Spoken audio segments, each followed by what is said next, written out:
Fala pessoal, bom dia, boa tarde, boa noite. Estamos aqui de volta, falar um pouquinho para vocês sobre o que aconteceu nessa semana no mercado do boi, no mercado do milho, no mercado da soja. Uma semana atribulada, principalmente fora da porteira. Desde o dia 6 de março até ontem, dia 11 de março, a gente teve algumas notícias aí que vieram tanto do governo e principalmente, na verdade, né, de medidas do governo aí que poderiam acontecer. Até ontem, que a gente teve aí na madrugada do dia 11 de março para o dia 12 de março, a consolidação da maior abertura de plantas frigoríficas, né, da maior habilitação de plantas frigoríficas para exportação para a China, desde que a gente começou a exportar para os chineses, né? Foram 38 plantas frigoríficas habilitadas. Isso basicamente aí trouxe, quase dobrou, na verdade, a quantidade de plantas frigoríficas habilitadas pelo Brasil para exportação para a China. Só de carne bovina a gente teve a habilitação de 24 plantas frigoríficas. Isso por si só aumenta a porcentagem, né, de plantas habilitadas e que detêm um CIF em quase 70, 60% em relação ao que era antes. Então, foi uma habilitação em massa que trouxe, obviamente, consequências para a precificação do boi gordo, para o mercado futuro, principalmente no dia de ontem, a gente viu uma movimentação muito intensa no mercado futuro do boi gordo. Eu vou deixar até para a Laura falar um pouquinho, até porque a gente acabou soltando essa notícia hoje de manhã, né, no dia 12 de março, e observou como o mercado estava mais quente, principalmente para quem precisava travar animais e se aproveitar do momento. Mas o que a gente teve aí, basicamente, foram 24 plantas habilitadas, plantas frigoríficas, abatedouros frigoríficos habilitados. Teve um entreposto comercial que a gente fala, né, que é a planta que pode trabalhar com carne bovina para exportação para os chineses. Por estado, eu vou até listar aqui, foram 6 unidades no Mato Grosso do Sul, 6 unidades no Mato Grosso, 4 no Pará, 3 em Rondônia, 2 no Goiás, uma em Minas Gerais, uma em São Paulo, uma em Tocantins e esse entreposto, né, essa unidade de beneficiamento no Rio Grande do Sul.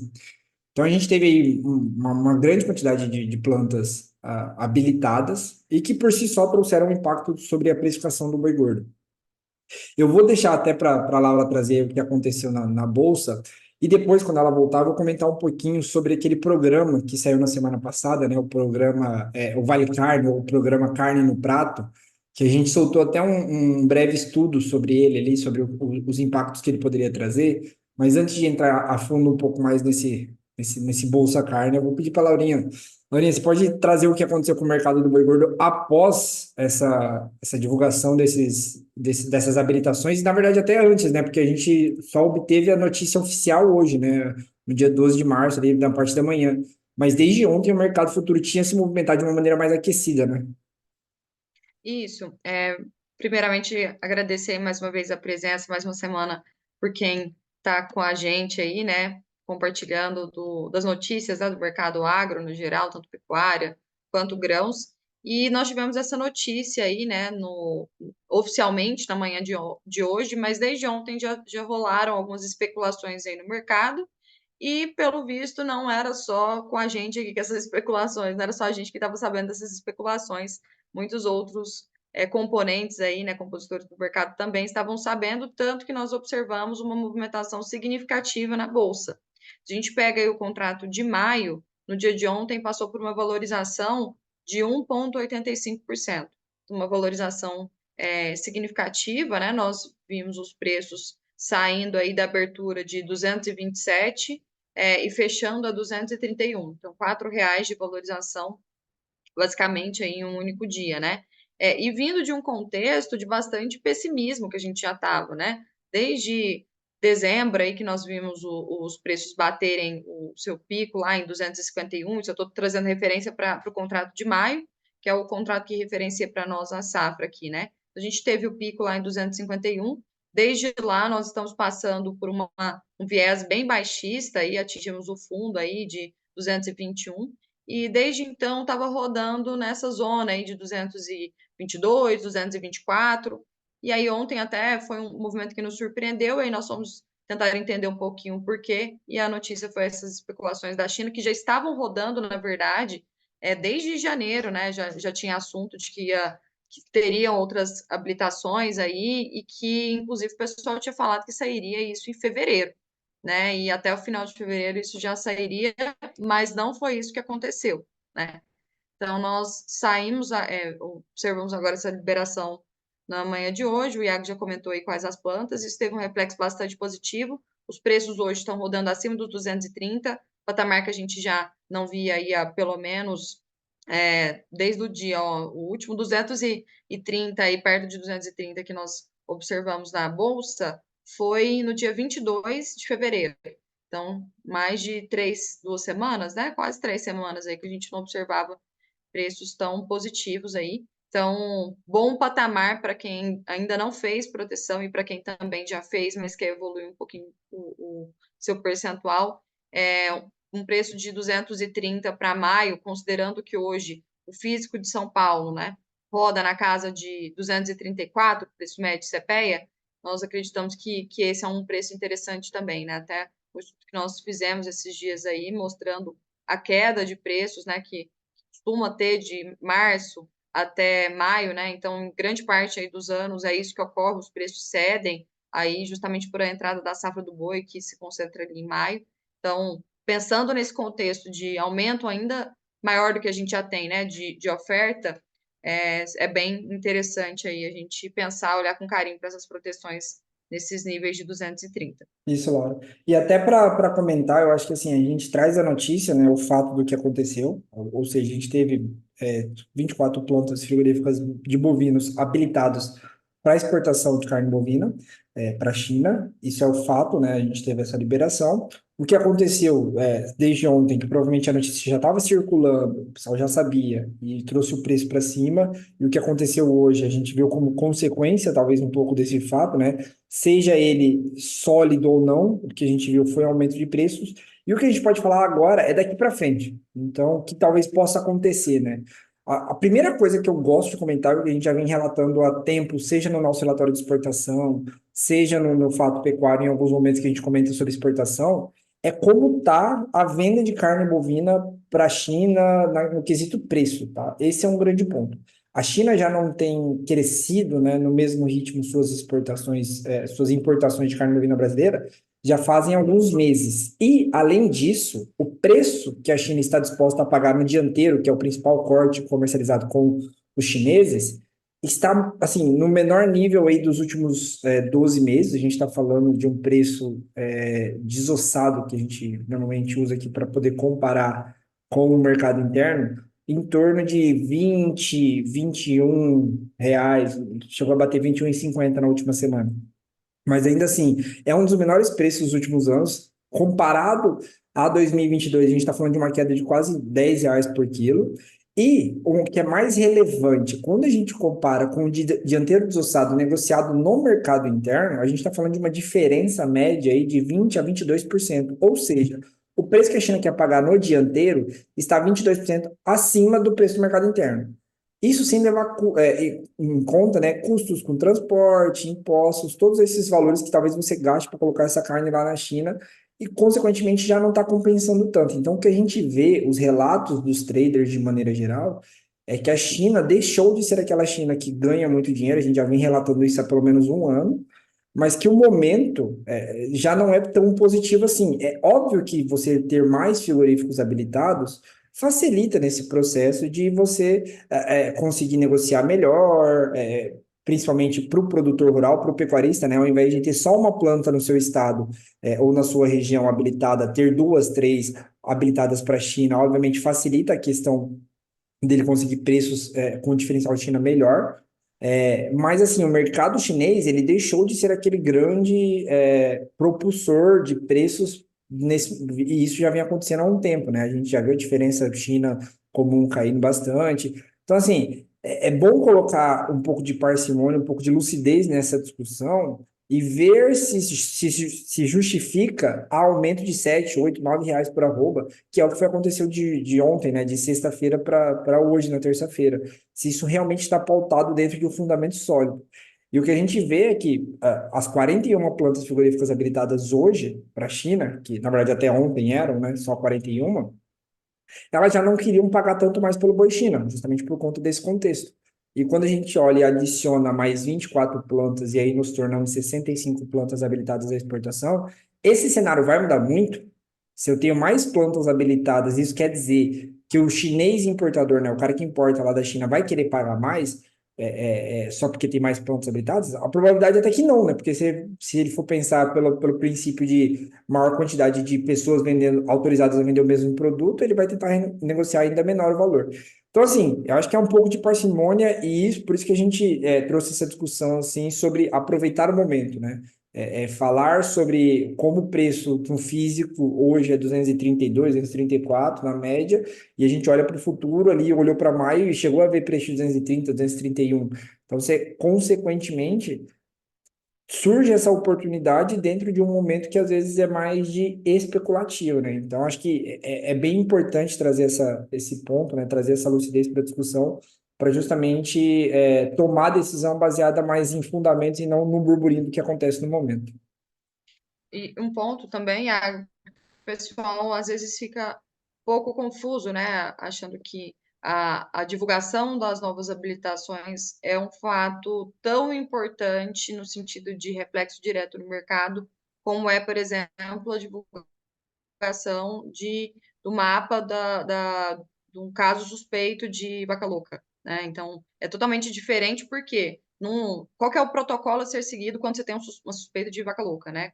Para as exportações na hora para a China. Então, você já sabe diretamente o que vai acontecer. No caso dessas novas habilitações, a gente faz aqui, né? Fica conjecturando algumas possibilidades, que é o que você fez agora, né? Ó, dado o cenário que já estava, como a China já estava indo bem volume, mais preços, nem tanto. A grande problemática aqui está sendo preços. A China já entrou meio que num platô, assim, no quesito exportação.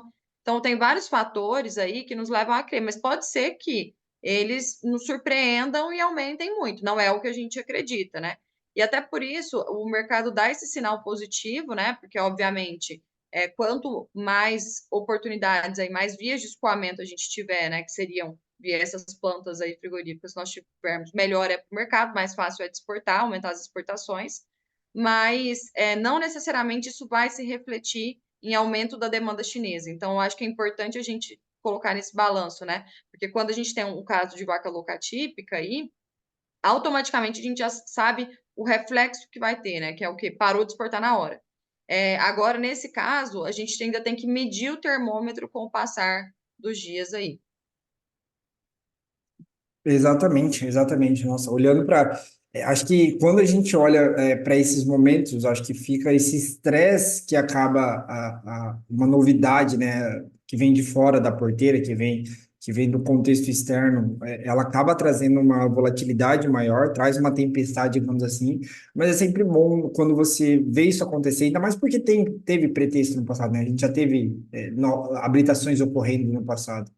Então, e avaliando justamente nesses momentos, a gente consegue perceber que o dia pós habilitação normalmente é de alteração de precificação, mas os dias consequentes, não naturalmente, eles vieram com mais parcimônia e às vezes o preço até recuando frente àquela alta que teve no dia seguinte. Então, acho que é sempre bom avaliar, principalmente nesses Mas momentos de maior estresse, assim. Mas isso também, Iago, eu acho que não ignora o fato de, né, apesar de a gente acreditar que não vai ter tantos reflexos a nível Brasil e tudo, pelo menos refletindo isso no preço, isso não também descarta o maior aquecimento, né, das praças que são beneficiadas por aquelas Com novas certeza. habilitações, né? Então, regiões que não se tinha ainda exportação para a China e tudo, que agora vai ser beneficiada por isso, aí sim eu acredito que a gente vai de imediato, inclusive, já ver um sinal positivo, né? Porque você vai conseguir Sim, implementar aquele bônus China que está rodando hoje na média Brasil em R$ 10 por arroba. Então, pecuaristas daquelas regiões vão poder agora se beneficiar de, se o animal dele enquadrar, R$ 10 a mais na sua arroba ser comercializada. Então, uma coisa não descarta a outra, né? Esses efeitos pontuais acredito que vão ser efetivos, que vão acontecer, mas não vai ser o salvador da pátria aí, né? exatamente, exatamente. Acho que é o que você falou, né? O diferencial de base pode recuar em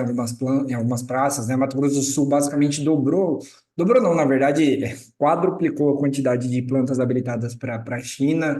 Mato Grosso dobrou, Pará dobrou. Então você teve aí muitas habilitações que vieram, obviamente, devem trazer alguns reflexos aí sobre algumas praças pecuárias do Brasil que estavam desassistidas por esse boi China. E aí, acho que até para não estender tanto sobre essa parte, eu só vou comentar um pouquinho sobre o programa ali, né, o programa Carne no Prato, o Vale da Carne, que surgiu como uma notícia na quarta-feira passada, num projeto que foi apresentado para o Paulo Teixeira, que é o ministro do Desenvolvimento Agrário, se eu não me engano, e que é uma proposta que veio, se não me engano, da Acrisul, da Associação dos Criadores do Mato Grosso do Sul, para que os beneficiários do Bolsa Família tivessem acesso a uma bolsa de R$ 35 para adquirir carne, né? Para adquirir carne bovina especificamente. E a gente estaria falando de um programa aí que atenderia mais de 20 milhões de pessoas, né? 21 milhões de pessoas, na verdade. E o impacto que isso poderia trazer para a pecuária, assim, obviamente ele é grande. A gente está falando de uma demanda gerada por ano de mais de 216 milhões de quilos de carne bovina, se for da forma como a gente analisou nesse estudo que a gente trouxe aqui. Isso traria um impacto sobre a produção total de carne bovina de 3%. Obviamente que parece pouco, olhando o total, mas ainda assim são 3% a mais de demanda interna gerada. Isso impactaria em preço, obviamente. Mas a grande dificuldade é acreditar que esse programa vai passar, né? Que ele vai ter uma vida longa dentro do governo. Por quê? Primeiro, é um programa que custaria no mínimo 8 bilhões de reais por ano. Ele sofreria um lobby pesado também das outras proteínas animais que não seriam beneficiadas, né? Então, você cria uma discussão aí, por que não beneficiar o frango ou a carne suína em detrimento também da carne bovina? Então, você sofreria esse lobby. E, obviamente, a gente tem um governo aí que fechou o ano de 2023 com o pior desempenho, né? O pior déficit desde 2020, né? O segundo pior déficit da história, 230 bilhões de déficit, e que está tentando cortar alguns gastos aí, está buscando cortar previdência, ao mesmo tempo que aumenta gastos. Então, o momento não é muito oportuno para que se passe essa medida. Mas é uma medida que a gente acabou avaliando aqui, que obviamente pode alterar um pouco desse panorama de preços ainda baixos na pecuária. Mas, como disse, né, parcimônia, acho que é bem importante nesse momento, porque a dificuldade em passar esse programa vai ser provavelmente elevada. Então, eu acho que esses foram os principais destaques dessa semana, né? A gente teve, obviamente, movimentação de preço aí, que ainda recuou um pouquinho no mercado físico, a gente teve leves quedas no mercado físico, mas sem sombra de dúvida, essas duas novidades aí que vieram trazendo um pouco de mudança para o mercado pecuário na última semana. Não digo nem mudança, né? Mas que aqueceram o noticiário do mercado pecuário nessa última semana. No mais, eu acho que o contexto, e Laura, se eu tiver equivocado, você pode até me corrigir, mas o contexto que a gente ainda observa é de um mercado volumoso, né? Um mercado com bastante oferta, escalas relativamente alongadas, preços ainda relativamente pressionados, né? A não ser por conta dessa exceção do que aconteceu de ontem para hoje da habilitação das habilitações chinesas, o mercado ainda continua da mesma forma, né? E olhando até para o médio prazo, né? Para esse curto e médio prazo, a gente não está vendo grandes mudanças. Isso, é o que eu tenho observado também. Eu senti, assim, que hoje em dia, né, nessa última semana, né, os preços estão um pouquinho mais estáveis, assim, com uma pressão baixista ainda ocorrendo, porém de uma intensidade um pouco menor. As escalas deram uma estabilizada também. Então, eu estou sentindo essa pressão baixista que estava bem intensa aí nas últimas 3 semanas, né, principalmente no final de fevereiro, que se intensificou bastante. Ela ficou um pouco mais branda aí. Uhum. Deu uma arrefecida, né? Acho que o que a gente pôde observar é bem isso mesmo, né? Um mercado que deu uma. As quedas ficaram menos intensas, né? Mas E acho que é uma coisa que a gente sempre gosta de falar, né? Todo carnaval tem seu fim, então acaba que até queda, né? Até o movimento de queda ele acaba extenuando, digamos assim. Acho que no mais é isso. Da parte de pecuária, a gente pode fechar um pouco da semana falando desses assuntos. E aí eu vou passar para a parte de grãos aqui, porque eu até estava comentando com o Stefano Rodrigo ontem, muita coisa mudou aí. A gente teve, acho que se não me engano, o relatório da Conab, né? Algumas mudanças estruturais com o pessoal meio no meio de uma neblina aí, né, Stefano? Se puder trazer aí para a gente o que aconteceu e o que pode acontecer para esse mercado de grãos aí nas próximas semanas. Bom, pessoal, vamos lá. Primeiro aí, né, falar do relatório do SDA da semana passada, saiu na sexta-feira, um relatório totalmente neutro, mas era esperado um relatório baixista por revisões de demanda nos Estados Unidos, revisões de demanda na China também, que vieram, mas vieram de forma oposta, e um pequeno ajuste ali de safra brasileira. Um relatório que veio e fugiu das expectativas do mercado, porém, né, o reforço aí, o sinal claro para a soja em Chicago é de um cenário que tem possibilidades aí de preços mais baixos, né? Principalmente para a Bolsa de Chicago. Quando a gente olha no Brasil, a gente teve valorizações da soja nesses últimos dias, né? Algumas praças chegaram aí a subir R$ 5 a saca, diante de uma combinação de movimentos, né? Você vem aí já de praticamente, né, mais de 60 dias, né? Acho que 9, 10 semanas de fundos em Chicago carregando posição vendida, né? As últimas 2 semanas, Chicago fechou no positivo porque os fundos precisam recomprar essa posição para reverter esse saldo negativo em aberto. E o relatório do SJ era uma das expectativas que os fundos vieram a reverter posição e após o relatório o mercado fechou no campo positivo. E isso vem, né, teve semana passada, semana retrasada também teve um movimento positivo em Chicago. Essa semana a gente vem observando mais um movimento positivo em Chicago, indicando uma mudança aí do comportamento dos fundos em si na recompra de posições, mas não é uma mudança de que Chicago vai voltar a 14, 15, 16 dólares, 18 dólares o bushel, enfim. Isso é mais um movimento, está mais atrelado ao movimento técnico, uma vez que o sinal para a precificação da soja em Chicago é um sinal de queda. Exportações dos Estados Unidos performando abaixo das expectativas, abaixo das projeções. Estados Unidos tendendo a plantar uma área de soja maior esse ano, nos próximos 40 dias, inicia a safra nos Estados Unidos. E safra na América do Sul consolidada aí com uma safra recorde, né? E aí é um outro contraponto, né? Hoje a gente teve a Conab divulgando um número ali abaixo de 147 milhões de toneladas, enquanto o SDA sustenta um número de 155 milhões de toneladas. Essa divergência ainda persiste, né, na cabeça de todo mundo para a soja, pior ainda para o milho. E assim, quem vai estar certo nessa história? Quem vai estar certo é o preço, né? Se o preço tender aí a ter uma recuperação mais significativa para a soja, né, agora nesses próximos 90, 120 dias, a gente tende a olhar que vai ser uma safra às vezes menor do que o SJ indica, né? Há levantamentos aí que estão rodando, fazendo um trabalho de campo mais a nível de detalhe, né? Andando, percorrendo, entrando em lavoura, contando vagem, planta, grãos, enfim, que sustentam aí uma estimativa perto de 150. Então, hoje o mercado está relativamente confortável. Agora, quem vai ditar, né, o tamanho da safra realmente é o comportamento de preços, né? Se o preço tiver uma reação mais expressiva, tende a ser uma safra aí que foi mais prejudicada. Do contrário, a gente não vê ainda, né, um movimento de reação expressivo dos preços, embora sazonalmente daqui para frente a gente tenha uma recuperação e o mercado vai voltar a olhar para a safra dos Estados Unidos, olhando especificamente para a soja. Para o milho, né, é outra navegação aí, né? O mercado está voando praticamente sem instrumento, né? Voando por olho, né? Navegação visual, a gente pode falar assim, porque as estimativas também têm um leque diverso, né? Você tem estimativas falando perto de 110 milhões de toneladas, como é o caso da Conab. Você tem outras estimativas privadas sustentando um número de 115, 125, 128 milhões de toneladas. Então, você tem aí também um leque que deixa todo o mercado sem grande confiança e abre precedente para esses movimentos de recuperação do milho B3 que aconteceram nesses últimos pregões. O milho subindo aí praticamente R$ 3, R$ 4 a saca nos últimos pregões, em virtude justamente desse sinal, né, de uma falta de estimativas mais concretas, né? Estimativas que estão bem dispersas, e ao mesmo tempo a gente entra no cenário de clima, né?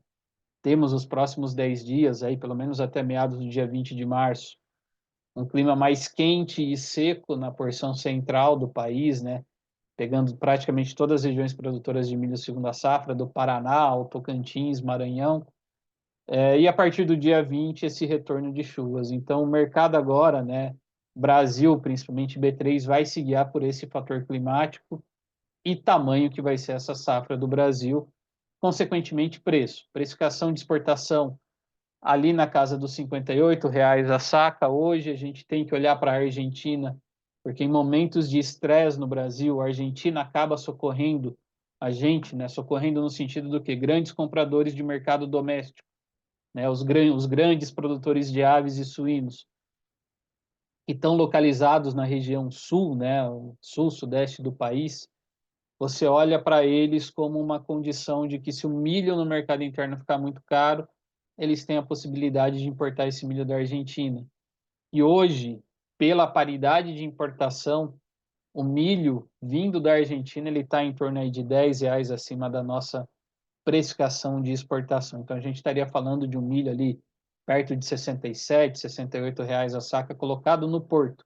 E ainda teria que internalizar esse produto, né, para os locais aí de produção, para as granjas, para as indústrias de nutrição, enfim. Mas o mercado daqui para frente, para o milho, vai buscar aí vai manter essa volatilidade, essa instabilidade, né? A gente veio reforçando aí, pelo menos nas últimas 2 semanas, que era um momento bom para a proteção de seguro de alta do milho, para quem precisava comprar milho. Mas daqui para frente ainda tem oportunidade na mesa. Esse milho de 60 a R$ 62 a saca é plenamente possível. Tudo vai depender do que vai acontecer com a nossa produção doméstica aqui, que a gente tem 60 dias aí pela frente de bastante instabilidade nesse mercado de milho. E aí queria passar para o Rodrigo, trazer aí as novidades também dos movimentos nas bolsas. Boa. Vamos lá, Stefan. Primeiramente, também cumprimentando todos que nos acompanham aqui, toda a audiência do podcast. Alguns movimentos técnicos chamaram bastante atenção durante a última semana, que foi marcada pela divulgação do relatório mensal, né, de oferta e demanda agrícola mundial, como o Stefan comentou, por parte do USDA, e estão estendendo o movimento positivo que foi apresentado na semana anterior.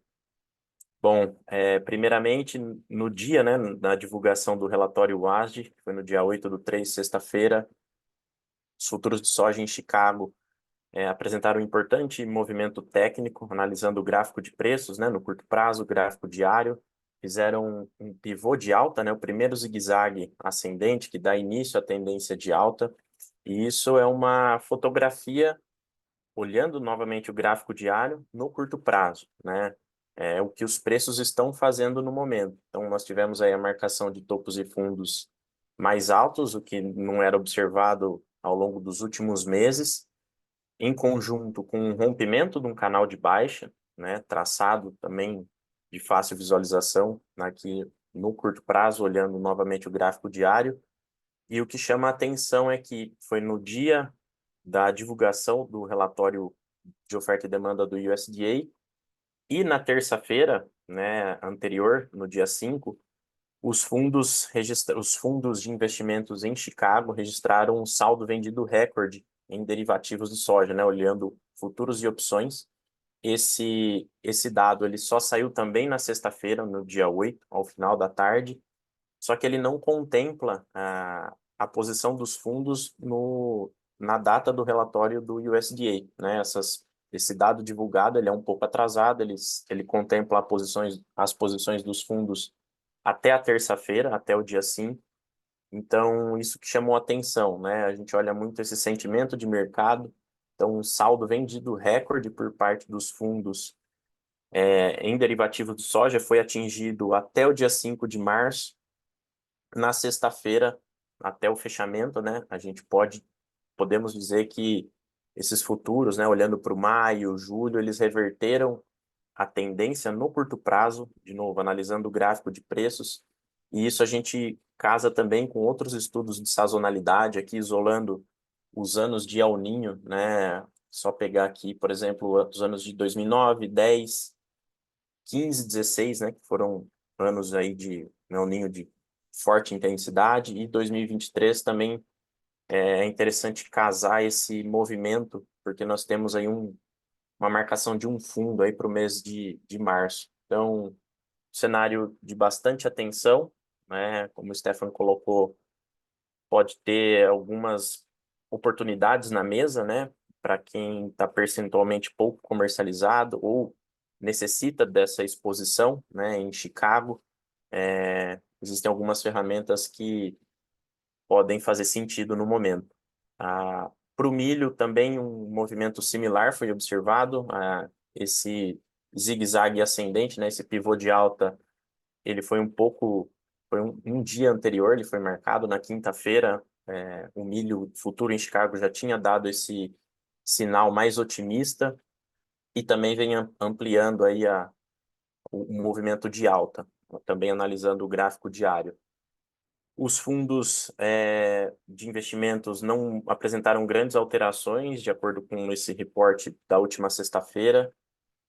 Os fundos têm um saldo vendido grande, mas não é o recorde, né? Eles, na semana retrasada, eles recompraram bastante posições vendidas, então o saldo agora é 296.795 contratos, olhando futuros e opções até a terça-feira passada, né? Até o dia 5 de março. E este é o cenário, né? Então, olhando para a precificação de maneira isolada, né? O gráfico de preços temos aí um viés de alta para os futuros de soja e milho em Chicago. Agora, trazendo aqui para a B3, um tom mais otimista também desde o início de março, né? Os futuros de milho aqui marcaram um fundo de preços, atingiram mínimas aí entre o final de fevereiro, 29 de fevereiro, e alguns no início de março. Agora, olhando para o vencimento maio, que é o contrato mais líquido, né? Já que nós temos o vencimento março próximo do seu encerramento, o vencimento maio ele atingiu R$ 55,11, exatamente no dia 29/2, agora na tela, às 15h24, agora terça-feira, dia 12, ele está negociando a 62,85. Ou seja, desde a mínima atingida não muito tempo atrás, né, final de fevereiro, o contrato aí já recuperou R$ 7,00 a saca. Então, um movimento, uma volta em V, que a gente fala, né? Ele não reverteu a tendência, né? Não se tem topos e fundos mais altos no gráfico diário, mas é um movimento que chama atenção.